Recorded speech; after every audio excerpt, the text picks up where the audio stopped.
गिरिडीह जिले के देवरी प्रखंड के गुसाई गांव की रहने वाली अनीता देवी की इलाज के दौरान मौत के बाद क्षेत्र में शोक का माहौल है। परिजनों के अनुसार वे लंबे समय से किडनी संबंधी बीमारी से जूझ रही थी और 11 अप्रैल को उन्हें मर्सी अस्पताल में भर्ती कराया गया था, जहां उनका इलाज चल रहा था।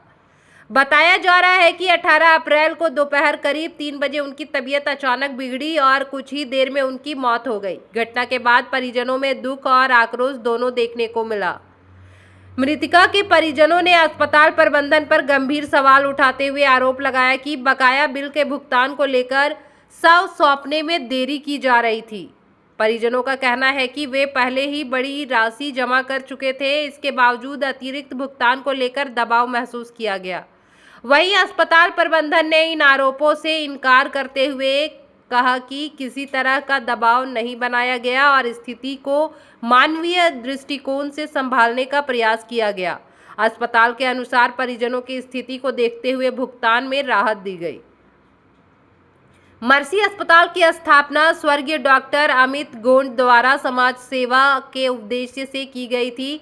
उन्होंने गरीब और जरूरतमंद लोगों को सस्ती व बेहतर चिकित्सा सुधार देने के लक्ष्य के साथ इस संस्थान की नींव रखी थी, लेकिन उनके निधन के बाद अस्पताल का वर्तमान प्रबंधन उनके मूल उद्देश्य से भटकता हुआ नजर आ रहा है। ऐसी चर्चाएं अब स्थानीय स्तर पर सामने आ रही है। हालांकि बाद में दोनों पक्षों के बीच बातचीत के जरिए मामला सुलझाया गया। 19 अप्रैल की सुबह परिजनों द्वारा आंशिक राशि जमा करने के बाद शेष बकाया माफ कर दिया गया और शव परिजनों को सौंप दिया गया।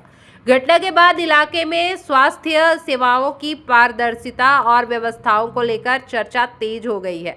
स्थानीय लोग पूरे मामले की निष्पक्ष जांच की मांग कर रहे हैं ताकि सच्चाई सामने आ सके। मामला हो गया सर, हमारे पास पैसा जितना था जाके ट्रीटमेंट कराया, बोला 60% 80-90 हज़ार टका रुपया दे दिया है।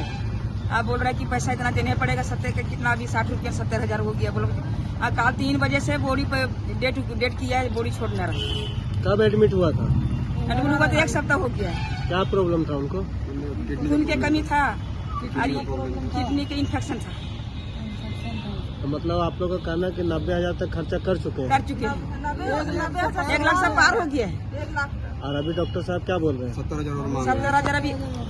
70,000 अभी और मांग रहा है। बोला कि इतना पैसा पेमेंट करने पड़ेगा। डॉक्टर को कुछ इतना पैसा पेमेंट करेगा तब छोड़ेंगे। तब छोड़ेगा। क्या नाम होगा उनका? अनीता देवी। और आपका क्या नाम है? हमार हाँ? परिया दीदी। कौन लगती है? तो वो मेरा लड़की है। कहाँ के रहने वाले आप? इसका तारा चुनू। तारा चंद्र। हाँ। और लड़की कहाँ शादी हुआ था? वो है। और आपका घर कहाँ है? मेरा घर है, मेरा नहर है कोराडी सर। मैंने लड़की का नहर कहाँ है? मेरे कोराडी नजदीक। कौन थाना पड़ता है? जमुआ जिला गिरिडीह। हम लोग जो है सो मर्सरी हॉस्पिटल में अपने पेशेंट को लेकर आए थे, तो वहाँ पर जो है सो लगभग 1 से 1.5 लाख रुपया खर्चा हो चुका है। और उसमें जो है सो कल देहांत हो गया उसका 3 बजे। तो उसमें जो है सो 70,000 रुपये बकाया था। तो उसमें जो है सो हम पैसा नहीं देने में असमर्थ थे, 70,000 रुपये नहीं दे पाए। तो उसमें जो है तो हम 10,000 रुपये किसी भी तरह से इधर उधर करके दिए। तो उसमें जो है सो उतना में उनको पेशेंट दे दिया।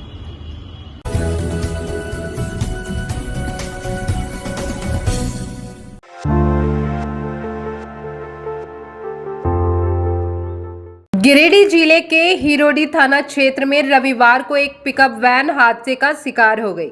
मंडरो कोदम्बरी मुख्य मार्ग के एक तेज मोड़ पर वाहन का संतुलन बिगड़ा और वह सड़क किनारे खेत में जा पलटी। बताया जा रहा है कि पिकअप वैन में बैटरी से संबंधित पानी लोड था और वाहन बिहार के चकाई से कोदम्बरी की ओर जा रहा था। जैसे ही वाहन मोड़ पर पहुंचा, चालक नियंत्रण खो बैठा और गाड़ी सड़क से नीचे उतरकर खेत में जा गिरी। हालांकि इस घटना में किसी की जान माल का नुकसान नहीं हुआ, लेकिन चालक को हल्की चोटें आई है। स्थानीय लोगों ने तुरंत मौके पर पहुंचकर मदद की और स्थिति को संभाला। प्रत्यक्षदर्शियों के अनुसार यदि वाहन की रफ्तार और ज्यादा होती तो हादसा गंभीर रूप ले सकता था। फिलहाल मामले की जानकारी संबंधित अधिकारियों को दे दी गई है और आगे की प्रक्रिया जारी है। आदमी मर जाएगा तो क्या बनेगा आदमी का? मैडम गाड़ी लगता है एकदम पूरा घूम गया ना। एक्सीडेंट हो गया तो गाड़ी तक फटा गया। ड्राइवर भाग गया है क्या? कौन है ड्राइवर? पता नहीं चला।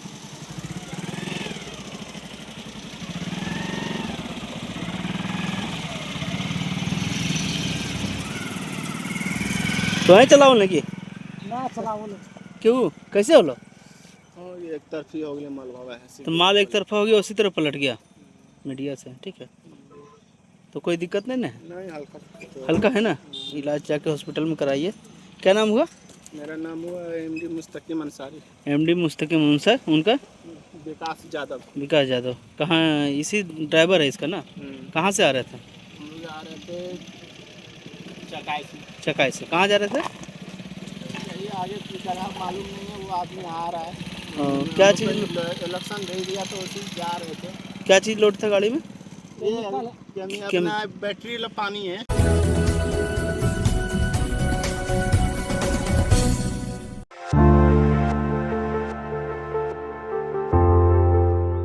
गिरिडीह में परशुराम जयंती के अवसर पर मारवाड़ी ब्राह्मण चैरिटेबल ट्रस्ट द्वारा एक भव्य कार्यक्रम का आयोजन किया गया, जिसमें श्रद्धा और उत्साह का अद्भुत संगम देखने को मिला।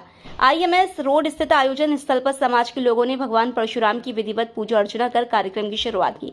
इसके बाद एक सम्मान समारोह आयोजित किया गया, जिसमें समाज के मेधावी और होनहार छात्रों को सम्मानित कर उनके उज्जवल भविष्य की कामना की गई। कार्यक्रम में मुख्य अतिथि के रूप में झारखंड सरकार के नगर विकास मंत्री सुदीव्य कुमार सोनू शामिल हुए। उन्होंने छात्रों को सम्मानित करते हुए कहा कि शिक्षा ही समाज को आगे बढ़ाने का सबसे मजबूत माध्यम है और ऐसे आयोजनों से युवाओं को प्रेरणा मिलती है। उन्होंने ट्रस्ट की पहल की सराहना करते हुए कहा कि प्रतिभाओं को पहचान और प्रोत्साहन देना समाज की जिम्मेदारी है। इस अवसर पर नगर निगम के डिप्टी मेयर सुमित कुमार सहित कई गणमान्य लोग मौजूद रहे। कार्यक्रम में समाज के वरिष्ठ सदस्यों और महिलाओं की भी सक्रिय भागीदारी रही, जिससे माहौल और भी उत्साहपूर्ण बन गया। आयोजन के अंत में सभी ने एकजुट होकर समाज की उन्नति और शिक्षा के प्रसार का संकल्प लिया।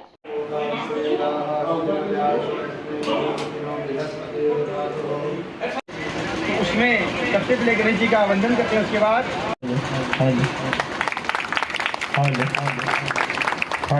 लड्डू भी आपसे निवेदन करूंगा।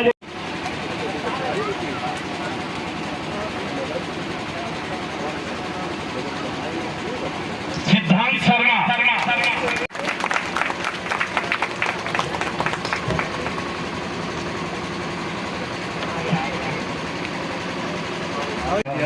कतिपय कारणों के चलते वो अनुरोध पूर्ण नहीं हो पाया था, लेकिन मुझको भी बड़ी खुशी इस बात की है कि आज ही भगवान परशुराम की जयंती है और मुझको लगता है कि शाम तक वो अनुरोध भी आप तक यहाँ पहुँच चुका है। तो मैं समाज के उन मेधावी छात्र छात्राओं को आज पुरस्कृत नहीं कर पाऊँगा, क्योंकि अन्य जगहों पर कुछ कार्यक्रम हैं। तो मैं उनके उज्जवल भविष्य की बहुत सारी शुभकामनाएं देता हूं और आपके समाज को ईश्वर से, परशुराम जी से प्रार्थना करता हूं कि समाज एकजुट रहे, समाज एकताबद्ध रहे और समाज अपने कमज़ोर लोगों को मदद करने के लिए हमेशा तत्पर खड़ा रहे। यह भावना आपके हमारे सबके बीच में निश्चित रूप से मन में रहे।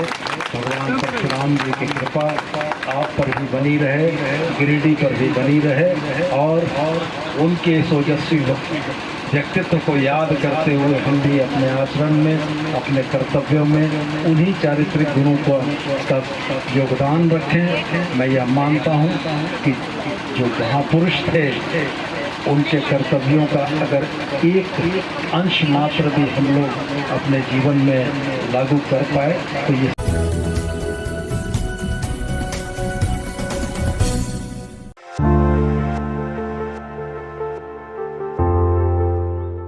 गिरिडीह शहर के बस स्टैंड के समीप निर्मित डॉक्टर राजेंद्र प्रसाद स्मृति भवन का आज गरिमामय वातावरण में लोकार्पण किया गया। कार्यक्रम में झारखंड सरकार के मंत्री सुदीव्य कुमार सोनू मुख्य अतिथि के रूप में शामिल हुए और विधिवत रूप से भवन का उद्घाटन किया। उद्घाटन से पहले सुबह पारंपरिक विधि विधान के साथ पूजन और हवन का आयोजन किया गया। इसके बाद भगवान चित्रगुप्त की आरती की गई तथा देश के प्रथम राष्ट्रपति डॉक्टर राजेंद्र प्रसाद की तस्वीर पर पुष्प अर्पित कर उन्हें श्रद्धापूर्वक नमन किया गया। इस अवसर पर कायस्थ समाज के लोगों की बड़ी भागीदारी देखने को मिली। कार्यक्रम में समाज के विभिन्न वर्गों से जुड़े प्रबुद्ध जनों की उपस्थिति ने आयोजन को और भी विशेष बना दिया। मौके पर पूर्व मंत्री चंद्रमोहन प्रसाद, अधिवक्ता संघ के अध्यक्ष प्रकाश सहाय सहित कई गणमान्य लोग मौजूद रहे। सभी ने इस पहल को समाज के लिए एक महत्वपूर्ण कदम बताते हुए कहा कि इस तरह के भवन सामाजिक गतिविधियों और आपसी समन्वय को मजबूत करने में सहायक होते हैं। कार्यक्रम के दौरान सामाजिक एकता, सांस्कृतिक पहचान और सामूहिक सहभागिता का स्पष्ट संदेश सामने आया, जिसे उपस्थित लोगों ने सराहा। जब आप याद करेंगे तो उसको अपने साथ पाएंगे। इस नए भवन की बहुत सारी शुभकामनाओं के साथ और हृदय से इस उम्मीद के साथ ये भवन सिर्फ ऊंचाइयों में नहीं, जनता की सेवा करने के नाम की भी बड़ी ऊंचाई के साथ आगे बढ़े। मेरी बहुत सारी शुभकामनाएं। से पूरी तरह से सहमत हूँ कि हॉल को बनाने में जो भी सहयोग हो सकता था वो माननीय मंत्री जी ने हम लोगों को दिया, लेकिन इस हॉल को और सुदृढ़ बनाना ये हम लोगों का फर्ज है। लाइब्रेरी की बात पूनम जी ने आप लोगों के सामने रखी है। सहयोग से सिंह जी लोगों के सहयोग से उन्होंने इस कदम आगे बढ़ाया है और हमें पूरा विश्वास है इस मंच को, इस हॉल को और आगे पंख देने का काम हमारे आदरणीय मंत्री जी करेंगे। उद्घाटन हुआ, मुझे याद है कि इसके पहले बराबर चर्चा होती थी कि कायस्थों को बैठने के लिए, किसी कार्यक्रम को करने के लिए जगह नहीं है। मंत्री जी से भी बराबर बातचीत हुआ करता था, दत्ता जी भी बराबर इसके लिए लगे रहते थे और अंततः हम लोगों को इसमें सफलता मिली है।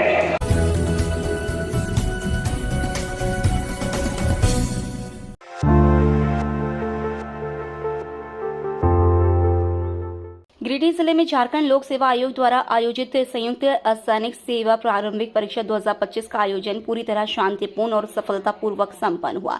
इस महत्वपूर्ण परीक्षा को निष्पक्ष और पारदर्शी बनाने के लिए जिला प्रशासन ने व्यापक तैयारियों की थी, जिसका असर परीक्षा केंद्रों पर स्पष्ट रूप से देखने को मिला। उपायुक्त रामनिवास यादव ने खुद कई प्रमुख परीक्षा केंद्रों का निरीक्षण कर व्यवस्थाओं का जायजा लिया। उन्होंने एचई उच्च विद्यालय, जेसी बोस स्कूल, गिरिडीह कॉलेज और बीएनएस डीएवी स्कूल सहित विभिन्न केंद्रों पर पहुंचकर सुरक्षा व्यवस्था, अभ्यर्थियों के प्रवेश, कक्ष निरीक्षकों की तैनाती और प्रश्न पत्रों की गोपनीयता की बारीकी से समीक्षा की। साथ ही पेयजल, शौचालय और स्वच्छता जैसी मूलभूत सुविधाओं को भी सुनिश्चित करने के निर्देश दिए। जिले में कुल 15,655 विद्यार्थियों के लिए 43 परीक्षा केंद्र बनाए गए थे। हर केंद्र पर स्टैटिक, दंडाधिकारी, पुलिस बल, जोनल मजिस्ट्रेट और गश्ती दल की तैनाती की गई थी, जिससे परीक्षा के दौरान किसी भी तरह की अनियमितता की गुंजाइश न रहे। सीसीटीवी कैमरों के माध्यम से निगरानी, प्रवेश द्वार पर सघन जांच और मोबाइल व अन्य इलेक्ट्रॉनिक उपकरणों पर पूर्ण प्रतिबंध लागू किया गया है। निरीक्षण के दौरान उपायुक्त ने अभ्यर्थियों से संवाद कर उनकी समस्याएं भी सुनी और उन्हें आश्वस्त किया कि प्रशासन उनके हितों के प्रति पूरी तरह सजग है। उन्होंने अभ्यर्थियों से अनुशासन बनाए रखने और समय पर केंद्र पहुंचने की अपील की, साथ ही स्पष्ट किया कि किसी भी प्रकार की गड़बड़ी या कदाचार पर कड़ी कार्रवाई की जाएगी।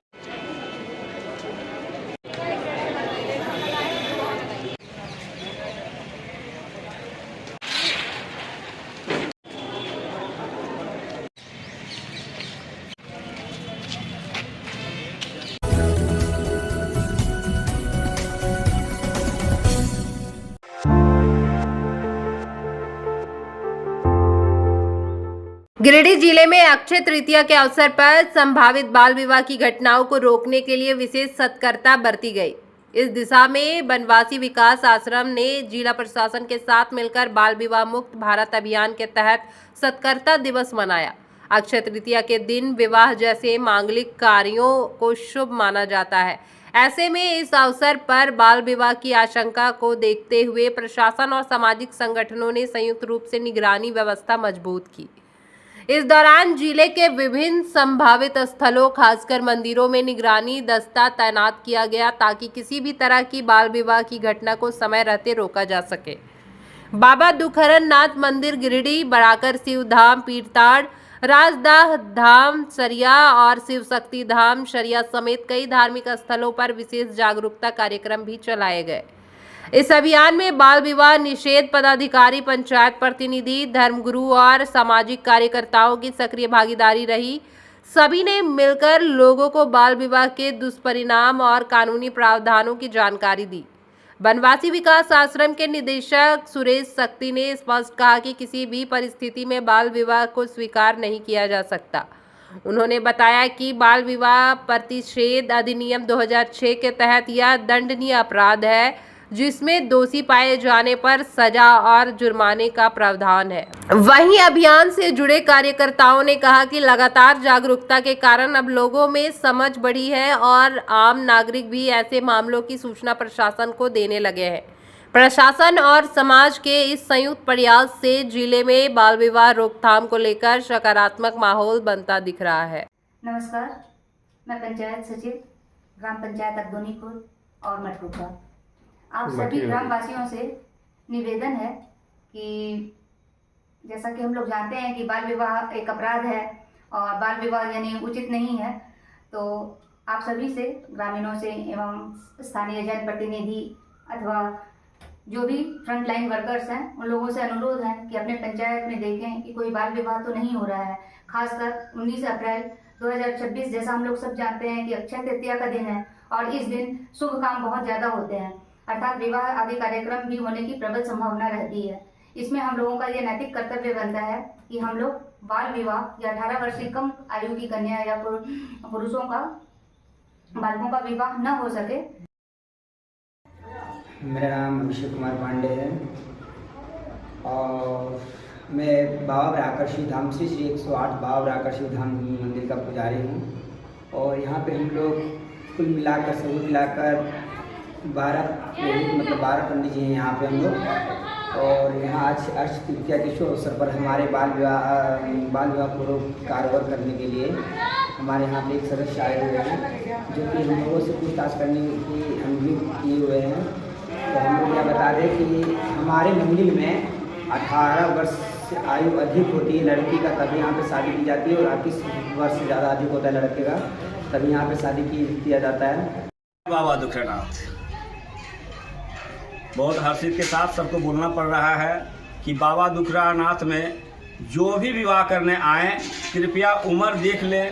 18+19 लड़की का होना चाहिए, 21+22 लड़का का होना चाहिए और सभी कानूनी दस्तावेज होना चाहिए। और बाबा दुखनाथ में आपका आमंत्रित है, विवाह करने आइए, लेकिन उम्र जांच कर लीजिए। कम पांडे है, मैं सारा में रहता हूँ फतेहपुर पंचायत में। सारा मंदिर में विवाह जितना होता है सब मैंने बाल विवाह से ऊपर 18 साल से उम्र का विवाह होता है यहाँ। और अक्षय तृतीया दिन 19 तारीख चौथा महीना बहुत शुभ माना गया दिन, रविवार है, बहुत सर्वोत्तम धाम है। उसके पश्चात बहुत जगह के लिए मंदिरों में शुभ अवसर मनाया गया।